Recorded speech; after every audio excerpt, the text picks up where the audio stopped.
বাঁধাকপির শাক। এটার জন্য এই বাটি আধা বাটি নিলাম বাঁধাকপি। এটা ফাঁপ দিয়ে জল ঝরাইয়া রাখলাম। এটার মধ্যে মটরশুঁটি ভাজা দিব আর দিব আলু ভাজা, যার জন্য আলু ছোট ছোট টুকরা করে তেল দিয়ে দিতেছি। ভাজার লেগে সাদা তেলটা খুবই ভালো, একটু বেশি করে দিলাম। নুন দিতেছি যেন ভাজাটা নিচে না লাগে।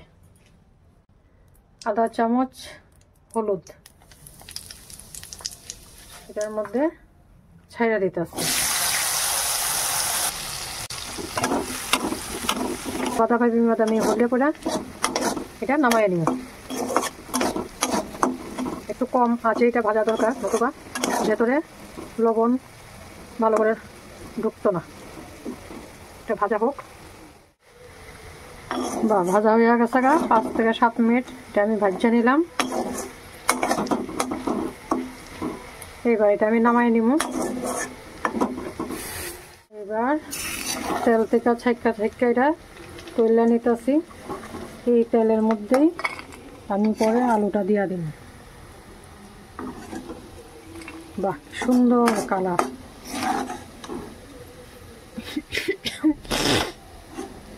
হলুদ দিলাম, লবণ দিলাম। এবার আলুটি ছাইড়া দিতেছি। এটাও 5 থেকে 7 মিনিট আমি ভাজলেই দিয়ে দেব।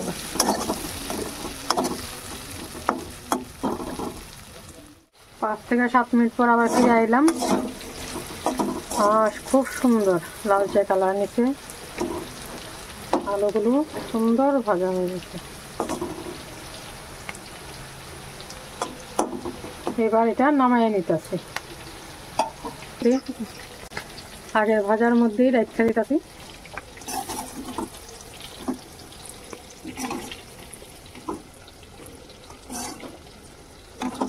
না, এটার মধ্যে আমি ফোড়ন দিয়া দিব। বাঁধাকপি ফোড়নের লেগে রাখলাম শুকনো লঙ্কা, তেজপাতা, পেঁয়াজ আর ঝাল অনুযায়ী লঙ্কা 2-3টে অর্ধেক করে দিলাম।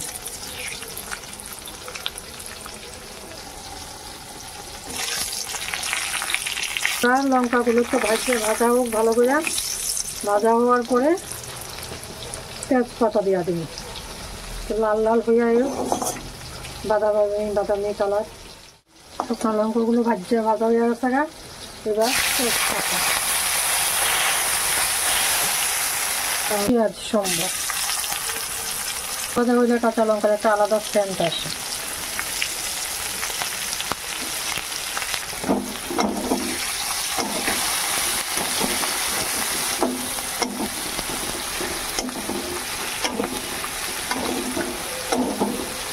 পেঁয়াজটা লালচে হয়ে আইলে পরে মশলাটা দিয়ে দেবো। মশলাটা আমি আগে রেডি করে রাখছি।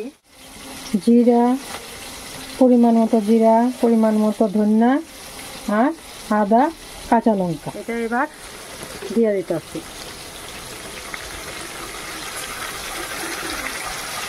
এটার মধ্যে হলুদ দিয়ে দিলাম, লবণ,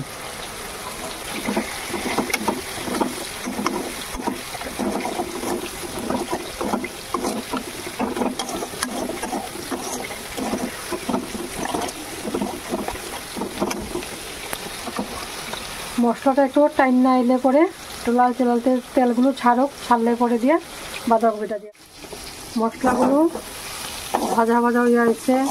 সাইডে দিয়ে তেলও বেরিয়েছে। এইবার এটার মধ্যে আমি বাঁধাকপিগুলো ছেড়ে দিই। আগে বাঁধাকপিগুলো একটু ফাঁপ দিয়ে জল ঝরাইয়া রাখছি। এবার এটা দিয়ে দিতেছি।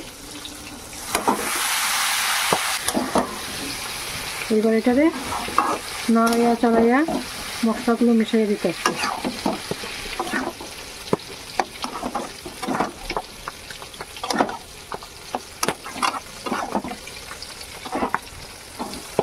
মেশানো হয়ে গেল।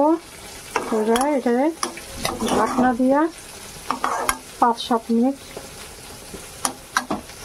রেখে দিলাম। কারণ এটা তো আগেই সিদ্ধ হয়ে গেছে, এই কারণে বেশি লাগছে না। এবার ঢাকনাটা তুলি।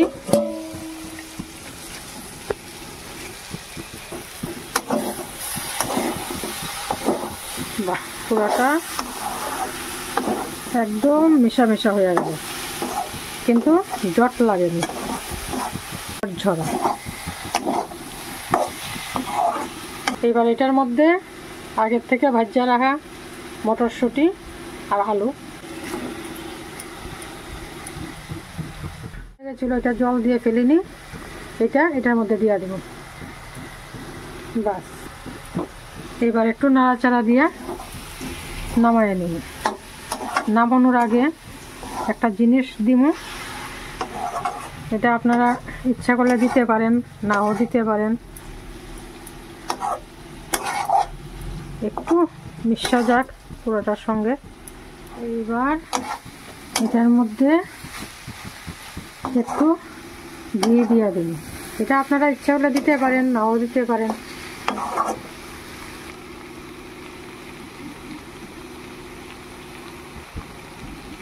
এটার জন্য দিয়ে দিলাম 1 টেবিল চামচ ঘি। এবার এটাকে মিশিয়ে দিই। মেশানোর পর নামাই নেব। এটা আপনারা ভাতের সঙ্গে বা রুটির সঙ্গে খেতে পারেন। এবার প্লেটে তুলে নিতেছি।